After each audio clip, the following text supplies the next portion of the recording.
Hi guys, welcome back with me again in this channel. On today's tutorial, I'm going to show you how you can check the IMEI number on your VIVO phone.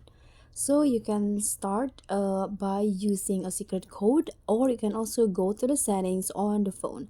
First, I'm going to show you the secret code. You can go to the calling options at your phone and then just type in times hashtag and 06 and then hashtag again, sorry, like this.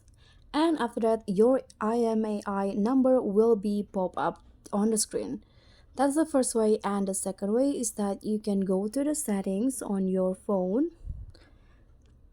and then find the about the phone settings. So let's scroll down, and here at until the bottom you can see about phone. Just tap on that and you'll see you can just click on scroll down, you can scroll down and click on the status in here, and you'll easily found your IMEI or IMEI number in here. So that's pretty much all. Thank you so much for watching. Don't forget to like, comment, and subscribe. Also click on thanks. Bye.